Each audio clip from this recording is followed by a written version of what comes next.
Hello and welcome to the oddschecker betting show. This is a Sandown preview of Saturday's racing, focusing on the Eclipse, of course. I'm your host, George Elek, and I'm joined by two debut guests. It's kind of that season, that time in football. You know, all the contracts ended yesterday. A lot of football clubs announcing new signings. We've got a couple of young loanies. Let's hope they can make the move permanent. Joining us on the oddschecker betting show today, Tom Pearson and Ryan Summerfield. Guys, I know you've done a bit of work with oddschecker before, so you'll be familiar to a lot of people out there, especially those on social media and stuff who follow you. But just give us a quick intro as to who you are and kind of your betting strategy and things like that. Ryan, I'll come to you first because I know Tom's nervous about his intro. Yeah, so I'm Ryan. I have my own tipping sites and my own horse racing podcast that I do with Steve, obviously an oddschecker tipster himself. And yeah, I've worked with oddschecker before, doing obviously the Twitter spaces with Cheltenham and Royal Ascot, so you may see me from there. First time on the podcast, so I'm looking forward to it. And yeah, my betting strategy, it's more looking at the unusual things in racing, so looking at different trainer styles, steps up in trip, headgear, trainers having certain records with jockeys, tracks, headgear, and that sort of thing. So I look for sort of the unusual angles that may be under the radar in the betting market. So yeah, that'd be my sort of betting strategy. Always love an unusual angle. Tom, how about yourself? Yeah, I'm fairly new to the oddschecker team, so just did the first Cheltenham spaces back in March. I've been kind of on and off tipping since, well, for a good couple of years now. I've just started my own syndicate as well, so that's something to look forward to. In terms of my betting strategy, I always look for kind of what I think are weak favourites that I want to take on, especially ones that take up a good chunk of the market, and then look for kind of each way alternatives, ones that are much bigger than they actually should be because of how weak I think the favourite is. So yeah, nice. Hopefully, thank you for the young compliment as well. I've not heard that. It looks like this is a good podcast for you to be in because personally I'm absolutely desperate to take on the favourite in the Eclipse, but we'll get to that later on. And Ryan, just quickly, you mentioned there, you like to look at unusual angles. Sandown as a track, are there any kind of specific things you look at when you're punting at Sandown? At Sandown, I do like horses, especially over the mile and further distances, horses that have won or have form over further. I do think it's a track that takes a little bit of getting, especially if they can go too hard. So yeah, over the mile and 2, I do like horses that have shown form over a little bit further, just so you know that sort of in the last furlong of the race, when it does get stamina sapping, you've got a horse that will fight it out. So yeah, the sprint track can be quite difficult. The drawbacks can swing from time to time depending on the ground and depending on the pace as well. So that's a bit more volatile. But yeah, especially over the mile and further, I do like horses that have form over further. And Tom, how can we expect the going to be? I played golf around the corner from Sandown yesterday and I got absolutely soaked. So do you have any idea what we're expecting? Is there any rain forecast in the next couple of days? From my weather apps, I don't think there is over today and tomorrow. So I'm hoping it's just kind of genuine. There's probably going to be a little bit soft in it, enough for kind of the horses that appreciate a bit of juice in there. But I don't think it's going to be fast. I don't think it's going to be slow. I think it's just going to be perfect, genuine, good ground. So hopefully no excuses for any of them. Lovely stuff. Let's get into the preview. We're going to be starting with the 150 at Sandown, the Coral Charge, and then we're going to go through the card. 7 races on the card as well. So we'll go through each one in order. Before we get into it, do download the oddschecker app. There you can find the best prices that we'll be talking in terms of today. Best bookie offers, free bets, place terms as well. Always important. A couple of bookies I can see going 4 places in the first, and also some of the best tipsters in the game, including Andy Holding, who we've given a well-earned break today. Me and him seem to be talking more often than I do with my wife. So it was time for Andy to have a break this week, but he'll be back, I'm sure, next week. So hope he has a good weekend. But let's look at the first then. As I mentioned, and we've got 8 runners, dead 8 runners as it stands at the moment. So and Skybet and William Hill both paying 4 places with 8 runners, which seems mighty generous. Raasel is the 3-1 joint favourite with Mitbaahy at 3-1, Equilateral at 11-2, Nymphadora 8-1, Arecibo 9-1, Method 10-1, Tippy Toes 10-1, Existent 12-1. Ryan, it's a trappy first race, but as I say, if you can chop around and get that 4 places, definitely an angle to be taken up there. Yeah, it's very generous of 4 places. Personally, I don't think you'll need the 4 places because I think the winner's near the head of the market with the Roger Varian trained Mitbaahy. 3-year-olds have a very, very good record in the race. They've won 6 of the last 10, and recently they won 3 of the last 5. So it's a good recent record for the 3-year-olds. Happy Romance was very unlucky last year. It was another 3-year-old beaten half a length and given absolute loads to do. So arguably it could have been 4 of the last 5 winners being 3-year-olds. And yeah, I just think this time of year, the 3-year-olds come up against the older horses for the first time in each division. And this is one of them races that seems to be a swing for the 3-year-olds. A big key pointer for this race is the Scurry Stakes, which is obviously run last month. It's run over the same course and distance, but for 3-year-olds only. And the double's been done 6 times overall, but 3 times more recently. In 2015, Wadi won both races. In 2017, obviously the superstar Batash won both races, and then in 2019, Curious won both races. So it's a very, very good key pointer for this race. And Mitbaahy was an impressive winner of the Scurry Stakes. He managed to beat Adam West, Living the Dream, who's an absolute speedball and a horse I really like. Living the Dream was a handicap winner at Sandown and Chester by making all of the running, ran really well in the Epsom Dash as well. And that horse was a very, very fast horse. And Mitbaahy made him look slow, to be honest. He was held up in the Scurry Stakes, but came through with a really nice run. Frankie Dettori had an easy enough time on in front on Living the Dream, but Mitbaahy put him away quite comfortably, a length and a half, 2 lengths. And I just thought it was a wicked turn of foot to come well off the pace in that race. So he was won a 4-runner conditions race at Hamilton before winning this race. So he's quite versatile in terms of tactics and pace of the race. He's got a nice draw in stall 1 with Tippy Toes in stall 2, who's the likely pace in the race with Mark Johnson and Sylvester de Souza. So I don't see many negatives, to be honest, with Mitbaahy. With stall 1, I suppose he could get stuck in a pocket, but hopefully he just follows Tippy Toes through and puts in a similar performance to his Scurry Stakes win. Just to give a quick mention to Arecibo, who's a horse I absolutely love. He was chinned in the race last year. He was only getting a neck, but he comes into the race just not in the same form as last year. Last year, he came into the race off 2 handicap wins and a really, really good run when second in the King's Stand at Ascot. And this year, he's just not looked in the same form. But you never know with these sprinters. A return to this track and a drop in class might help him return to form. But yeah, Mitbaahy would be one of my more confident selections on the card this weekend. Mitbaahy pretty much 3-1 across the board. The selection there and a strong selection there in the opener for Ryan. Tom, do you have a similarly strong view? Probably not as strong. I did think Mitbaahy was definitely worthy of some obvious respect. I mean, Rise kind of covered everything about the Scurry Stakes that I was going to say. The only thing I'd add is that in 2014, Extortionist, he was beat in the Scurry, beat a long way actually, before winning this. So yeah, it is a really good trial. Like looking at the times from his Sandown win last time as well, it was exactly the Class 4 cap, the next race on the cards. But his final 2 furlongs were about 4 lengths quicker than the handicap, and they went quicker early on in the handicap too. So he's managed to kind of quicken really nicely off a relatively, I wouldn't say necessarily living the dream hung about or anything like that. Like, wasn't going slow by any stretch, but the fact that he was able to quicken about 4 lengths quicker over the final 2 furlongs than the sprint handicap where they went quicker is kind of testament to just how much ability he actually has. I thought he was kind of a fair favourite, but yeah, I'm not really sure how much pace there's going to be, to be honest. Like, I know Rye touched on Tippy Toes. She'd actually be the one that I quite liked here. She probably will go forward from stall 2. You don't really book Sylvester de Souza on a front runner's track if you're not going to go forward from that draw. I mean, Method went forward at Salisbury last time, but I mean, that was over 6 furlongs. He's dropping back to 5 furlongs here. The kind of Sandown 5 furlongs pace versus Salisbury 6 furlongs early pace is a little bit different. And there wasn't anything else that would go forward in that Salisbury race. So I think he kind of went forward out of necessity rather than kind of wanting to, if you know what I mean. But yeah, I was very keen on Tippy Toes for the Palace of Holyrood House handicap at Royal Ascot. The results book tells you that she finished 14th. But she was absolutely miles better than that result if you watch it back.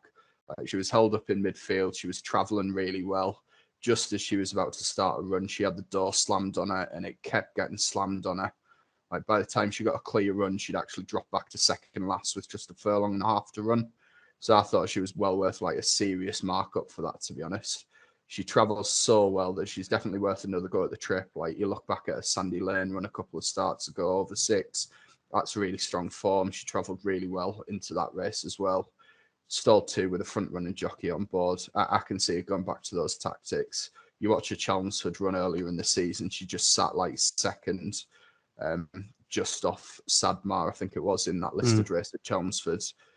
And I think, she's just got the pace to kind of travel well from the front end, kick clear 2 furlongs out, and hopefully they won't catch her. So, a 10-1 I'd side with Tippy Toes. But if you do like Mitbaahy, I certainly wouldn't put anybody off. Yeah, Tippy Toes 10-1 best price. That's with Bet365. But if you want to take the 4 places, you go to William Hill. They're 17-2, 4 places there, which could be the way to go, especially if Tippy Toes sent forward there, as Tom thinks Sylvester will do. A couple of decent selections there in the first. We'll move on to the second race of the day now, which is the Coral Challenge, the handicap over a mile. Sinjaari, a big eye catcher from Royal Ascot, is the 11-4 favourite. Check and Challenge, last seen being hampered in the Guineas, 11-2. Lion Tower, 11-2 as well. Escobar, 17-2. Tahitian Prince, 11-1. Ouzo, 12s alongside Flying High. Darkness, 14-1. Tre Fleur, 14s. Chance, 16s. And Mostawa, 25-1. Again, a couple of firms going 4 places here. William Hill and Betfred. And Live Score Bet as well, a new addition to the oddschecker grids. Hadn't seen them there before. Right, Tom, I'll give you first run here. Yeah, this is one of the races where I really like Sinjaari as a horse, but I just think he looks an absolutely appalling favourite to me here. Like, he's one of those horses. He's just so much better to back at decent prices in big fields with a strong pace. Like the Hunt Cup, he was really eye-catching, but that's his kind of race, like those big field handicap. He's just caught on the wrong side, wasn't he? Yeah, I just think he's one of those horses that he just flatters to deceive more often than not. Like, he doesn't have as many wins as he should. He's off a relatively high mark as well. So I think he's one that's like really easy to avoid. Like, you look at the pace as well, like there just doesn't really seem to be any pace here to me. You've got Flying High, ran at Newbury last time, given that I've got high on a share in Raising Sand back in 3rd. I'd be very disappointed if that form was good enough to win a race of this quality, to be honest. Lion Tower, I'm a big fan of the horse. He's capable of sitting handy, but I think those two might kind of have the race on to themselves on the front end. Like, I didn't see anything else that would potentially go forward, but I'm glad that you mentioned that Check and Challenge was hampered in the Guineas. Throughout all of the kind of Ascot Twitter space. Can you tell that I might have been on? Yeah, I was as well, and then I backed him for the St James's Palace as well. Yeah. And throughout all of those Twitter spaces, I kind of got funny looks from whenever I said, "Oh, he got hampered," but he did get hampered. Like, he tried to quicken at the same time as Native Trail, which just he's not as good as a Native Trail. Like, there's no harm in that, but he was definitely better than the bare finishing position. I think he's definitely worth following up in a handicap off 108. Like, he's getting £9 weight allowance from his elders. Yeah, I mean, if you look back at his Borodon stakes as well, that was a really smart performance, especially considering it was only his 2nd start. Like, he clocked a really good time figure that day as well, and Danny Tudhope didn't have to pick up the stick. But more importantly, that race just turned into a bit of a kind of sit and sprint. I think that will suit him perfectly, especially in a race like this where there doesn't seem to be any obvious pace. So even though he might get a little bit too far back, I think the race could set up absolutely perfectly for him. I think taking advantage of the weight allowance in a handicap for a 50k prize is a really good bit of placement from William Knight. And I think he'll be going very, very close here. I'm a huge fan of the horse. Yeah, Sea Blue and oddschecker at the moment, 11-2 with Hills and Betfred. If you want to take the 4 places, and Live Score Bet, I should say as well. Currently, and you know, Ryan, you spoke about interesting angles or you know, strange angles. A 3-year-old being pitched in here off the back of an unlucky Guineas run. It's, as Tom says, it's an interesting and maybe quite a clever piece of placement. Yeah, it definitely is, and I'm glad you went to Tom first because I know Tom's an absolutely huge fan of the horse. Tipped him up in the Guineas and he's been following him since. So yeah, I'm glad you went with him first. My only sort of doubt, firstly, is the yard form. So William Knight's 0 from 90 in the last 2 weeks. He hasn't had a winner in the last 28 days since the very start of June, and he's only had 2 seconds in that time as well. So although you know, Check and Challenge is one of the best horses in his yard, and they usually say like with the best horse in the yard form doesn't affect them as much, but it still would be a doubt that the yard's north of 19 and nearly hasn't had a winner in a month. And then obviously we've got the fact that he's 2 from 2 on the all-weather and his only defeat has come on the turf, albeit that was in the Guineas, so which is miles better form than anything that's shown in this race. But like for me, I just think he's off a mark of 108. I think if he was off a mark of around 100, I'd be going all in and like it would be a confident selection. But I just think off 108, like how much room has he got off that mark? Like I don't necessarily think he's a 115 horse or anything like that. But being given the £9, he kind of is racing off 99 basically, isn't he? He is, but Tom always tells me he's wait for age for a reason. I love the 3-year-olds. I love the 3-year-old weight allowance, especially when going up to 1.6 and 2 miles. The weight allowance that they get when they get over a stone at this time of year is huge. But it like Tom always does tell me, it is wait for age for a reason. Like he's only had 3 runs. So I did look elsewhere. I completely agree. Sinjaari, I thought, was a poor favourite. He's 2 from 19 in his career, and as you mentioned, George, he was very eye-catching. But you can say that for probably 5 or 6 of his last 7 or 8 runs. He's been very eye-catching, 2nd, 5th, 4th in big field handicaps, and he just is that sort of horse. I thought Escobar was worth an each way playing this race, getting the extra places around 17-2. He's running this race 3 times before and finished second, and 4th. And I think they were all better renewals than this. He is off his highest mark. He's off 106, which is quite tough. But he won the Balmoral off 105, beating Lord North 2 years ago. And that's a strong piece of form. He's finished 3rd in a Challenge Cup, 3rd in a Golden Mile at Goodwood, 3rd in a Balmoral, all off 103, 105, that sort of mark. So he's a horse who's just very, very consistent and solid off them kind of marks. And you look through it, his last 3 runs in this race, I do think they've been better renewals. He was second 3 years ago off a mark of 102 to Tiger Duterre for Richard Hannon. That horse was sold to Hong Kong. The year after, he was second to Mojito, a really progressive handicapper of William Haggerty's, who ran really well in the Golden Mile at Glorious Goodwood after. And then last year he was 4th behind Maydani and Magical Morning. Both of them did perform well since Magical Morning and was second in the Balmoral at Ascot, and Maydani went and won the Golden Mile at Goodwood. So I think Check and Challenge is the big danger in the race. He's the really unexposed horse. I think this race, it's not as good as it has been in the last couple of years with unexposed 4-year-olds improving. So I do think Check and Challenge is the big danger. But from an each way perspective, Escobar around 17-2, I think he's going to finish there or thereabouts. But off a mark of 106, he might just find one or two slightly better handicaps. So yeah, Escobar and each way price would be the one for me. Escobar 17-2, best price with Paddy's and Betfair Sportsbook. But if you want the 4 places, you want to go to Betfred, who are 8-1. On to the 3rd race on the card, the Distaff, the fillies listed race over a mile, and the unbeaten Heredia after that impressive Royal Ascot win, stepping into listed class now. 11-8 favourite with Sky Bet and Bet Victor. Grand Dame 7-2, Oscula 11-2, Fast Attack 6-1. Queen Animatu 12-1, Arian 20-1, Lyrical Lady 33s, and Loch Lundy 40-1. Tommy, so you like to take on vulnerable favourites? Is this a rock solid favourite, or is this another one you're looking to take on? I probably wouldn't take her on, to be honest. I kind of thought that she would go really well in the Falmouth. So the fact that they're avoiding that race and sticking to listed company, I wouldn't necessarily say she's like a point and shoot favourite or anything like that, but I do think that she's just kind of better than these, to be honest. Like looking at the race makeup, you can easily split it into 2 batches: those that win, those that can win, and those that can't. I mean, you've got 4 horses in here that are rated, what are they, 87, 82, 81, and 79. Like on all known form, they can't win. As much as I am a big fan of Queen Aminatu, I think she's a very well handicapped horse off 82, but unfortunately, she probably won't be after this weekend because she'll get a mark in the 90s if she. Is it a bit of a surprise to see William Haggis not, looking? I mean, he's normally a bit of a master at kind of preserving those marks and looking to exploit them rather than pitching in 82 horses into listed races. Possibly, but I mean, she is owned by the Oppenheimers, so they do like to get their fillies black type, especially if they think they're capable. Yeah. And ultimately, they are a breeding operation, so I think they're more interested in getting the black type to potentially kind of sell the progeny later on. And I can understand why they go for this race. Like, she could easily run into third, maybe even second. But I'd be disappointed if she was good enough to win.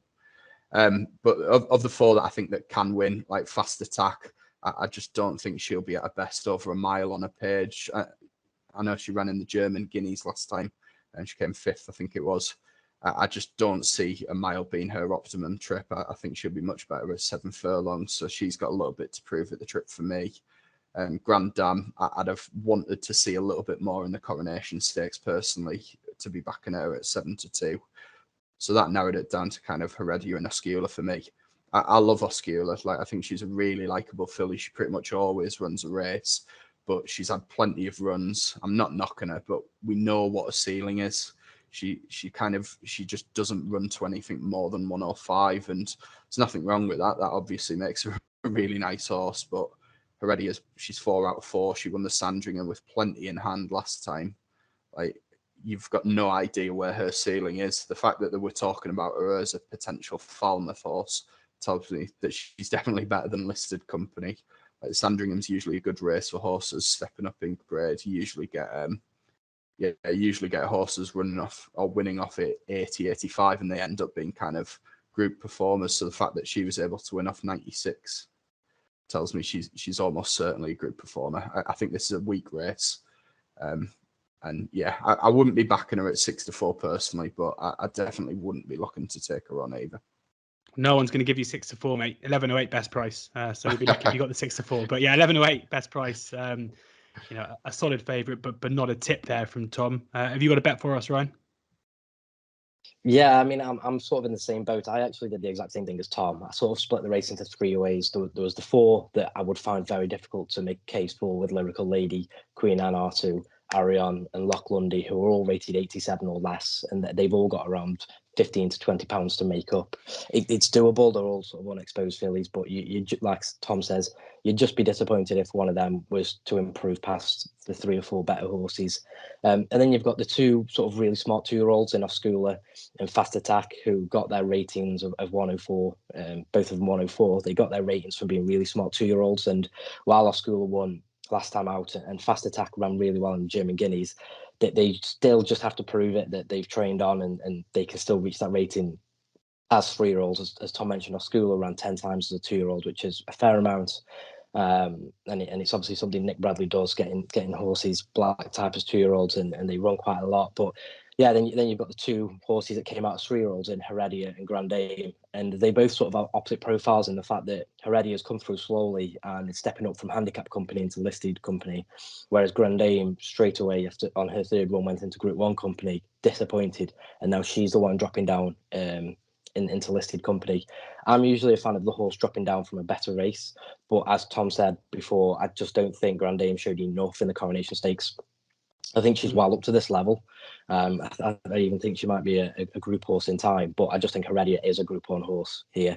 Like I say, she was around 10-1 for the Falmouth at one point, and I backed her for that race. I was confident that the race would cut up, but it seems he's probably been a little bit scared off by Inspiral. Cut up too much for you, didn't it? yeah, well, yeah, there's obviously doubts about the ground with like Homeless Songs, and Nashwa was still like 3rd favourite in the race, and Gosden said no way. So yeah, there was a few that ran in Ireland at the weekend as well. So that race does look like it's going to cut up, but they've probably just about done the right thing. I think, sort of trying to put my pocket to one side, but they've probably done the right thing in going for this race. As Tom said, it's not like a penalty shoot.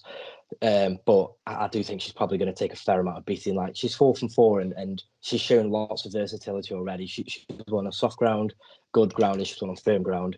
She's won in a slowly run 4 in a race. She's won a 28 runner Ascot handicap. So the sort of pace, the ground, it won't really matter to her. Like, she's been held up at Ascot. She's been prominent in a smaller field. So she's very, very tactically versatile.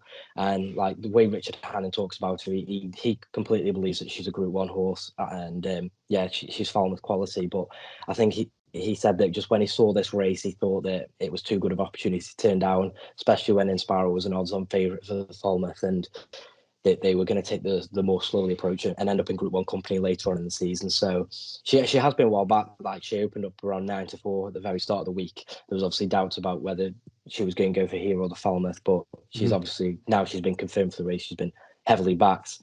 I can see it. going off shorter to me. I think she might go for shade of odds on or even. So whilst the 11 rate is out there, I think if you do fancy it, I'd take it now. But like, she wouldn't be a sort of an all-in job for me. I think she's the most likely winner, but I would have preferred the 94 earlier in the week. I think Bet Victor have got a microphone in your room, because as you've been talking, they've taken the 11-4 and gone 5-4. So just one firm left at 11-8, and that's Sky Bet around Heredia. And before we move on to the big race of the day, Hills and Sky Bet again are going 4 places here in an 8-runner race with a 5-4 favourite. I mean, that sets off massive for me as a an each way shyster, basically, that there's some excitement to be had there. If you had to take one of the 3 in behind, Grand Dame, Oscula, Fast Attack as a rock solid each way bet, maybe for an each way multi, with Hills paying 4 places for the lot, I'll ask you both, who would you take? I'd personally go with Oscula just because she's more consistent, and if you're having them sort of each way lucky 15s where you're having 4 horses or an 8-1, you sort of want the ones that are solid and gonna get you a place to carry your bet on. And I think, like I say, Grand Dame was pretty disappointing last time out, albeit in Group 1 company. Fast Attack, it's obviously hard to know sort of how strong the German Guinea's form is, but yeah. I think she ran wild without being amazing, and there's still sort of question marks about how well she's trained on. Whereas Oscar obviously won last time out. As Tom mentioned, she runs to the same level every time, albeit she's not a Group 1 horse, but she's likely going to finish in the top 3 here. Great stuff. Oscula, the one there for Ryan. Would you have one an each way fancy against the Fav with those 4 places, Tom? I'd be the same. Oscula, like, she's a bigger price than Grand Dame. Like Rai said, she just always seems to run a race. She is kind of the model of consistency, the only exception being the Saudi Derby. But if a race on dirt for the first time against the American and Japanese colts can't be excused, then I'm not sure what can. But yeah, I think she'll definitely be in the top 3, definitely the top 4 as well, with Sky Bet and Willie Hill. Yeah, I think Will Hill will thank me, I'm sure, for advising the Mitbaahy check and challenge and Oscula each way Trixie in the first 3, all 4 places with 8, 10 and 8 runners. That's one way to wave goodbye to. Anyway, let's move on. Let's get into the Coral Eclipse now. Of course, the big race on the cards, and a really intriguing renewal, I would say. We've got the favourite, the French horse Verdani, is the 13-8 favourite, ahead of Native Trail at 100-30. Bay Bridge 4-1, Mishriff 8-1, Alenker 17-2, and Lord North, ridden by James Doyle, not Frankie Dettori, at 22-1 after the Hood Nightmare Royal Ascot. Ryan, I'll give you the first run at the Eclipse. Yeah, I don't think it was just the Hood Nightmare for Frankie. It was just a general nightmare. Yeah, the whole week was a nightmare. Getting beat on the Queen's Certainty and Stradivarius among the highlights for Frankie last week. But like this race, I think Verdani is the horse to beat. I think he's like it's a price thing, but who's the most likely winner? I think Verdani is easily the most likely winner of the race, but like his price probably is a little bit too short.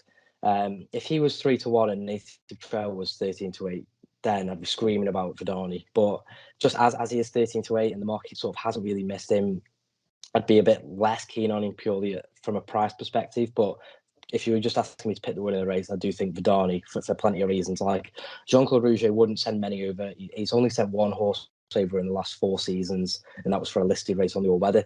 But the season before that, he brought 2 horses over. One was Kimar, who won the Duke of Cambridge at Royal Ascot. The season before that, he brought 3 horses over. One was Kimar, who won the Coronation at Royal Ascot, and one was Al Mansour, who won the Irish Champion and the Champion Stakes at Ascot. So he does not send many over, but when he does, he usually takes over a big price. And Verdani obviously supplemented for the race after that Prix du Jockey Club win, and just how highly Rouget speaks of him. He thinks he's a real superstar. He's been brought along slowly. So I just think he's got the perfect profile of the race. I think the pace of the race is one of the big things here. There's just no pace in the race. Verdani doesn't want anything to do with the lead. He was sort of fairly prominent last time out in the French Derby, but he doesn't really want to lead, and he hasn't before. Native Trail stepping up in trip, he won't want anything to do with the lead. Bay Bridge didn't want anything to do with the lead last time out. and that sort of affected his chances in the Prince of Wales, cost him the race. And then you've got Alan Carr and Lord North, who, like, Alan Carr's been prominent before, but he's not really front run, and Lord North hasn't really front run before. So you've got massive question marks on who's going to lead, who's going to take the bull by the horns. I personally think Alan Carr will probably lead just because he's the horse that's been raced most prominently out of them, and he has got form over a little bit further, so that might swing their way into thinking they can steal the race from the front. I am a big fan of Alan Carr, especially his last few runs. Obviously beat Lord North in the Lingfield Derby, and then it went over to Meydan and didn't really stay the 1 mile 4. They did the exact right thing in dropping him back down in trips 10 furlongs for the Tats Gold Cup, where I thought it was a superb race, but it's a form that's working out really well. Broome was beaten back in 5th. He came out and won the Hardwick. Obviously, State of Rest came out and won the Prince of Wales. So it's a race that's working out really well form-wise. But I just think him giving the weight away to Verdani is going to be hard. And like I say, especially with the pace of the race, obviously in France, it's very stop-start. It's very sort of sprint last 2 furlongs. And Verdani's done that in his last few runs. In the French Derby trial, he was held up in a very slow pace, came through under Christophe Soumillon and showed a real nice turn of foot to put the race to bed. He did the exact same in the French Derby. Albodegan and Modern News were first and second the whole way. They ended up being second and third. And Verdani was sort of behind them in 4th, 5th place and just put the race to bed very easily with a wicked turn of foot. I think if they go crawl here, which is likely, he's the one out the whole race who's got the best turn of foot. He's probably got one of the best tactical jockeys in the world on board as well. So that stands him in really good stead. The one I'd be massively against personally, Native Trail.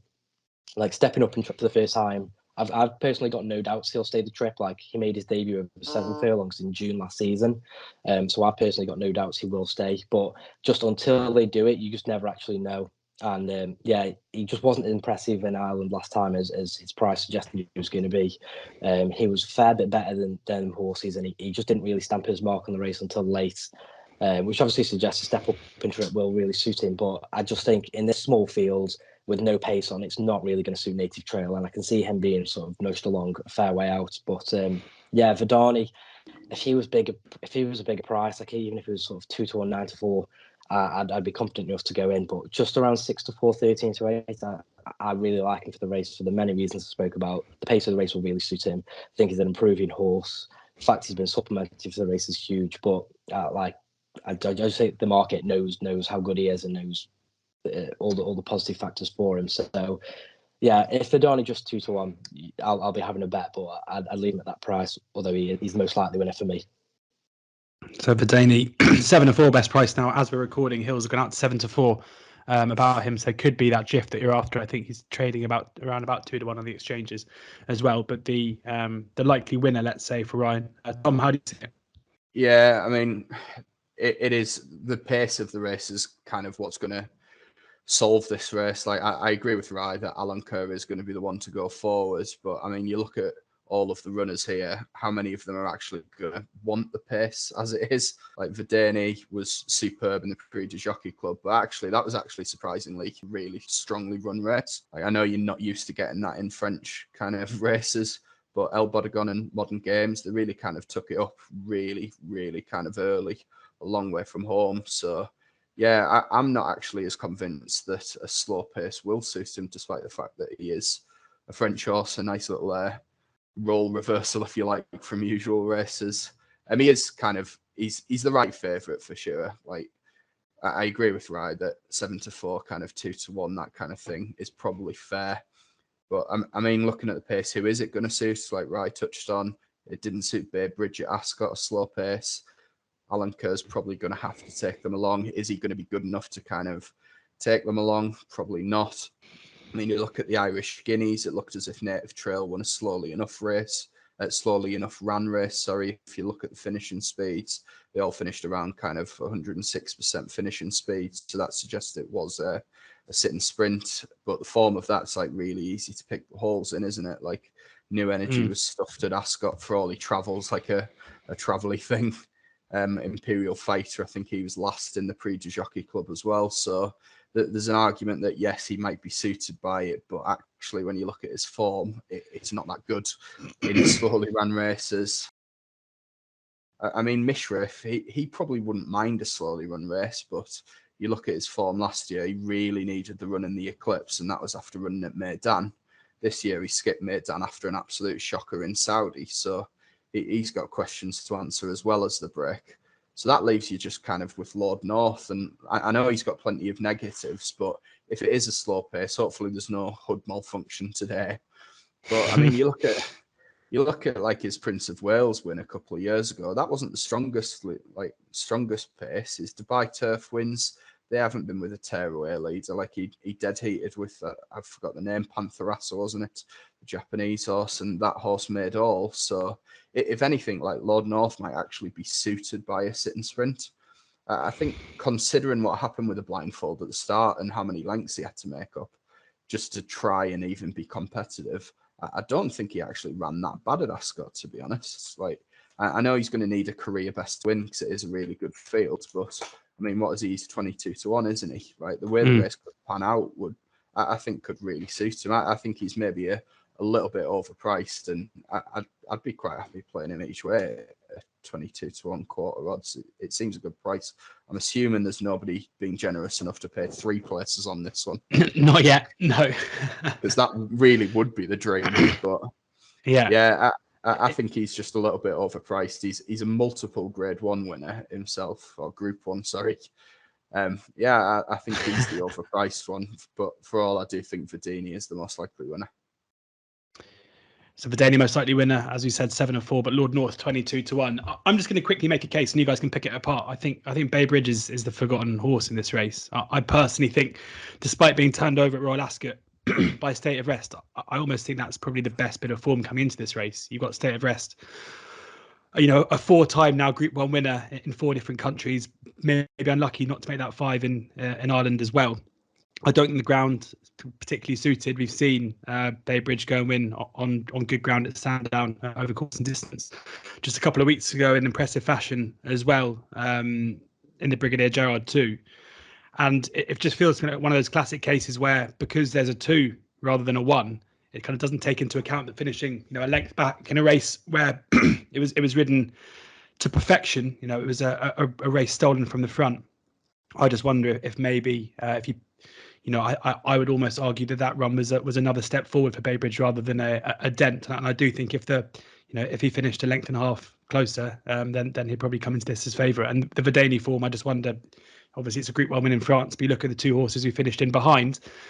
James Ferguson's horse who ran well down the field, and the Dante and the Godolphin horse who I think we can be pretty sure is no match for Native Trail. I know the Verdani won well, but I just wonder if maybe the Bay Bridge form is better than it looks in terms of the pure placings. Now you can pick me apart and tell me why I'm wrong. No, I mean, to be honest, I just think you're both jumping in. No, it's good. I think, to be honest, it's a race where you could make a case for pretty much any of them. Like, Bay Bridge is the only non-Group 1 winner in the field. It's one of those races, personally, I just wouldn't be surprised if any of them won. So if you can make a case, which you have, I wouldn't put anyone off. Yeah, I was going to say, like, horse racing is a big recency bias thing. If a horse wins impressive last time out, they're immediately favourite for the next race. And if a horse gets beat for whatever reason last time out, they're obviously a bigger price. But that's where, if you've got a horse in a handicap who's won the last 3, and then a horse who's been heavily beaten in the last 3, obviously that one's going to be a much larger price, but they might have a better case because of some back form 4, 5, 6 runs ago.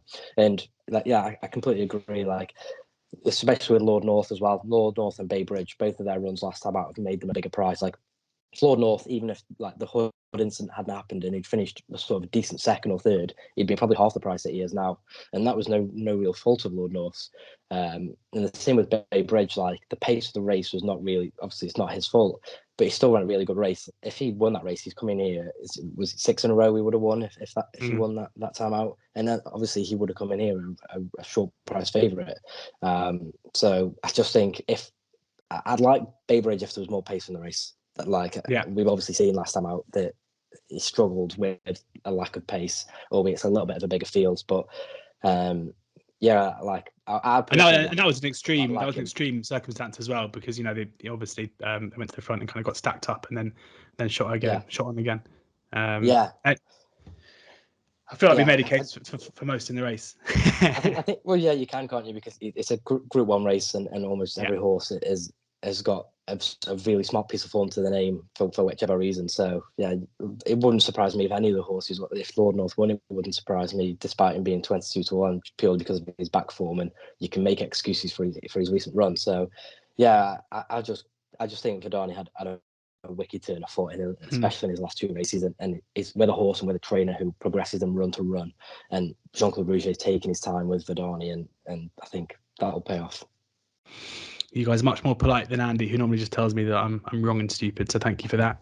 On to the 410. There's a reason why I'm the host and you guys are the tipsters. But yeah, we'll see. I'll DM you both when Baybridge wins on Saturday afternoon. On to the handicap now. The 410. Chairman is the 7-2 favourite. Electrical Storm 5-1. Aldaja 6-1.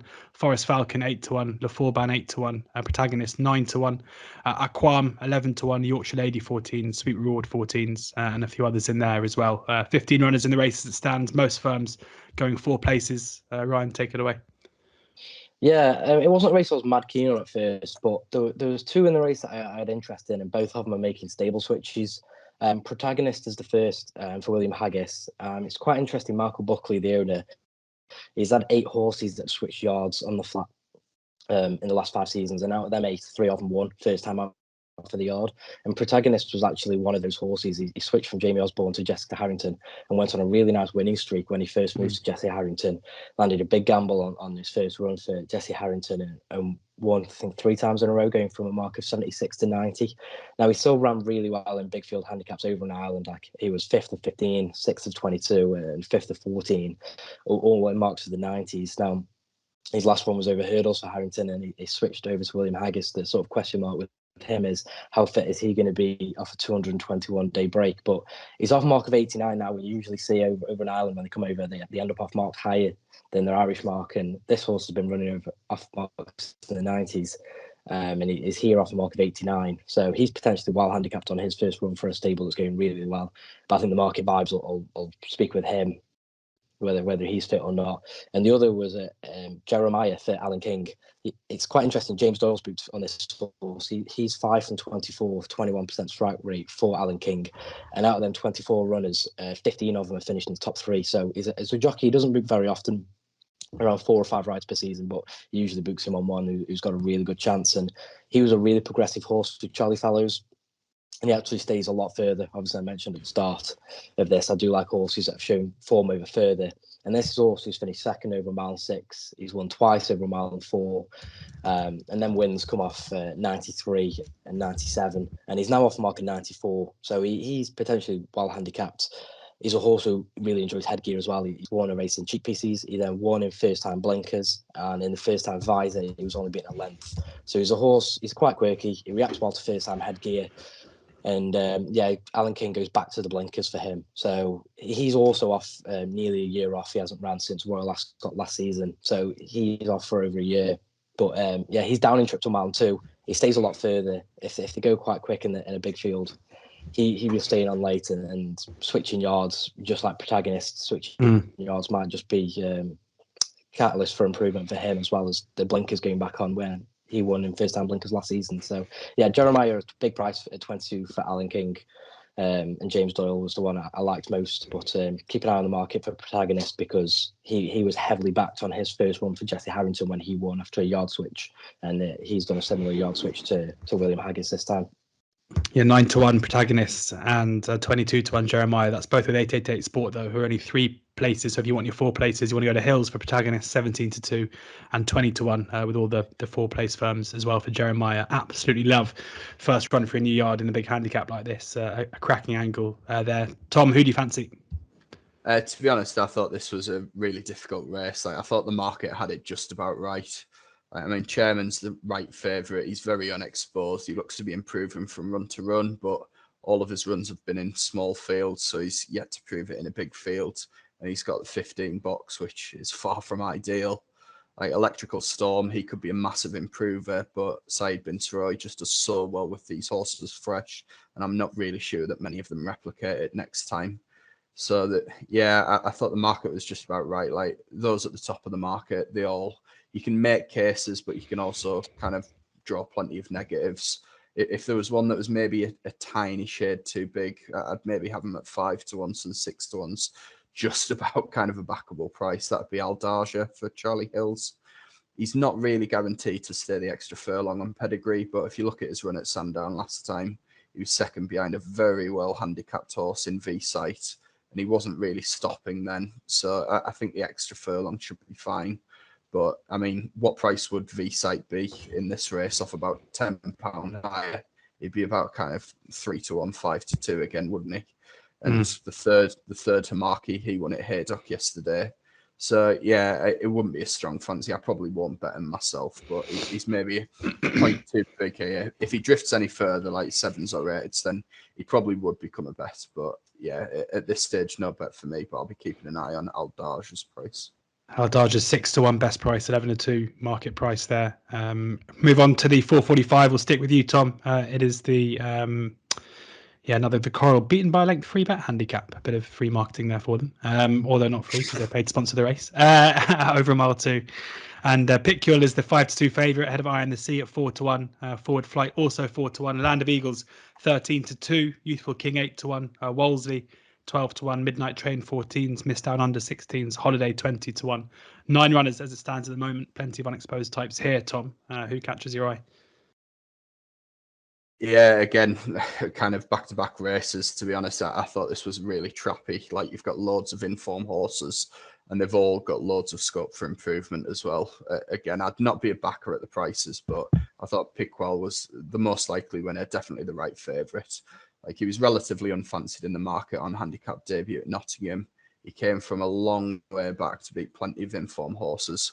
The runner-up, he's gone close, very close. I think he was beating kind of a short head or a neck or something like that of a £2 higher mark since. Like, Pickwell's only got a £4 rise herself, but she was good value. I thought that day. Like, she won really cosy. For all she only just got up on the line, kind of a furlong out. I don't think it was ever in doubt that she was going to get up. She was just finding her stride. She's still kind of green, still got loads of kind of experience, loads of improvement, like I said.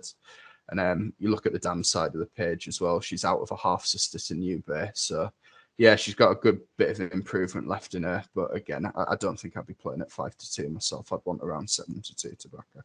So no bet race again there, although the likely winner, the one at the top of the market here. Have you got a bet for us, Ryan? Yeah, I was in agreement. I thought Sir Michael Stout's Picklewell was the right favourite. My only slight doubt would be she was very, very slow away and learning on the job last time out at Nottingham. I think if she's slow away again, that would hamper her chances, and she'd probably go a bigger price in play. I think ultimately she'll be a lot better with an extra 2 furlongs over a mile and a half. I'm surprised that they've not sort of gone over that trip this time around with her, given that she was slow away last time and took a while to find her feet and was a strong stayer over that mile 2 at Nottingham. So that'd be only my doubt. The one I found interesting was Wolsey for Kevin Phillipart de Foy at 12-1.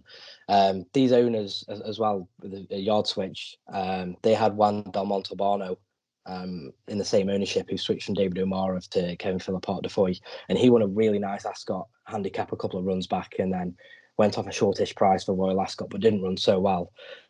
But the fact that the owners have sent him a couple of horses from various yards, and Juan Del Montalbano was a tricky horse who had a few different issues, and then Foy got him right and managed to win a decent pot with him. And Wolsey's quite similar. I catching last time out on handicap debut at Doncaster, and that was a meeting, and specifically that race that favoured pace, and he did well to make up the ground from the back of the field whilst hanging, and was still a little bit green, but he's been gelded now, which should really, really help him. And interestingly, he's a half brother to Duopoli, who was an American Oaks winner over in the States for Chad Brown, won a Grade 1 over there. So really, really smart pedigree by Kitten's Joy, who's a top American sire. And Wolsey's been gelded. He's been switched to Kevin Phillipart de Foy, who's done really well for the owners with other cast-offs from other yards. So I thought that was interesting enough at 12-1. But I thought the favourite was the rightful favourite, for all that I'd have a couple of doubts about her. Interesting stuff. Wolseley, 12-1 best price with Hills, but again, not necessarily a favourite to take on. Final race on the cards, the 520, the 5 furlong sprint handicap. Lovely Manor, 4-1. Mine's a double, 5-1. Nelson Gay, 11-2. Just Glamorous, 13-2. A few horses at 9-1. Live in the Moment, Shyamalan, Fantasy Master, and King of Stars. Tone the Barone, and Beyond Equal, both 12-1. And Autumn Flight, 25-1. Ryan, take us away in the lucky last. Yeah, I quite like winning this race, and it's Adam West's Live in the Moment, who's dropped to a really, really nice mark, and it is around 9-1. Was a really progressive horse in 2020, won 4 in a row, mainly front run or prominent racing style, and went from a mark of 77 to the last win was off 90. Then ran a couple of big races, was second of 22 and a big York handicap on Dante Day, off 93, second to Copper Knight, and then ran second in a listed race at Doncaster and was rated sort of high 90s. Now hasn't been in as good form in sort of the late 2021 and earlier on this season, but I just don't think a couple of races have gone that well. Ran okay at Epsom, 8 for 20 in the dash, nothing to shout home about. But last time out, dropped in grade at Windsor, was heavily backed into 2-1 favourite. And I always like when a horse is really heavily backed and something goes massively wrong in the race to sort of put a line through that run to then back him next time out. And this horse was available around 8-1 the night before, and eventually went off 2-1 favourite at Windsor. It's a course that suits front runners, and I think they wanted to go back to prominent tactics at Windsor, and she just completely blew the start and was last away, and it was just game over from the start. So I'm happy to put a run through that. Now off mark of 89. His last win was off the mark of 90, so it was a pound lower than his last win. And that very good York run, when second to Copper Knight, came off 93. So it's definitely well handicapped enough to get back to form. Sandown, a front runner's track if you can get on the front end. And I think they'll be hoping that put a line through Windsor. They were obviously confident of a upturn in form there, and you're getting rewarded with a much better price this weekend at 9-1. So hopefully back down to a mark of 89, back to winning ways for Live in the Moment. Live in the Moment, 9-1 across the board. Final one here, final go for Tom in the last. Yeah, I'm pretty shocked Rye's not tipped the same one that I was going to, because I thought he's a massive fan of Nelson Gay. You've tipped him the last couple of starts, haven't you? Yeah. I think there's loads of pace on here. Like, you've got King of Stars, Just Glamorous, Autumn Flight. They're all previous front runners. More importantly, they're all kind of drawn wide-ish. Like, King of Stars is the most inside from stall 6, so they could actually use plenty of their energy to get over to the rail. I think that would set up for a nice hold-up horse, and that would draw my eye to Nelson Gay. And I know he's a 6 furlong winner previously, but you look at his races that he's won at 6 furlongs. He's won at Wolves and at Southwell, where he was like 2-7. And even his third as a 2-year-old over 6 furlongs at Newbury, that's an easy enough track. So I just think that for me, his best form is all over 5 furlongs, even though he's won over 6 a couple of times. Like I say, they're easy enough tracks. I think his best run as well is here at Sandown. Like, he absolutely bolted up in a strongly ran. It was relatively small field handicap, but it was really strongly ran. He came like from a long way back and won by 6.5 lengths going away. And he actually ran in the scurry later on that year. He wasn't beating miles, to be fair. And then even back at 5 furlongs, he was 6 behind significantly in the Palace of Holyrood House. So that was off a mark of 91. Like, he slipped back down to 86 now. He's really well handicapped. Obviously, Ryan touched upon Windsor being a front runner's track. He was held up at Windsor over 6 furlongs last time, so you can easily excuse that. His start before that at Epsom over 6 furlongs. Again, Epsom's a really easy 6 furlongs to get. He ran really well there, and I thought his stamina just kind of gave out at the half furlong pole, and he faded to be about 6th. I just think, I think the race is going to set up really nicely for him. Obviously, Ryan Moore is a very positive jockey booking. He's won on the horse before as well, which is always a positive because he can be a difficult ride sometimes. So 11-2. I'm with Nelson Gay, and Rye's probably going to jump off the cliff now that he's not backing him. Nelson Gay, 11-2, the one for Tom. But Ryan very happy, I'm sure, with he's living in the moment. He's not living in past glories or past defeats, and that's why he's tipping up there at 9-1. Thanks very much to Tom and to Ryan for joining us today. Guys, where can people find you on socials? Twitter is the main place for me. Ryan OTHX would be the one. Great. And Tom? Yeah, Twitter for me as well. Pearson's Picks. There you have it. Simple as that. Thank you, guys. I'm sure we'll have you back on very, very soon. Before we leave you, just going to ask you again to download the oddschecker app for the best prices, bookie offers, free bets, place terms, and some of the best tipsters around, including Andy Holding's tips straight to the app every morning of racing.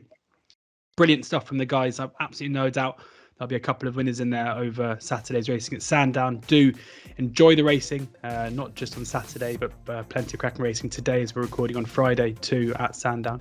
But as is always the case, please do ensure that you're gambling responsibly.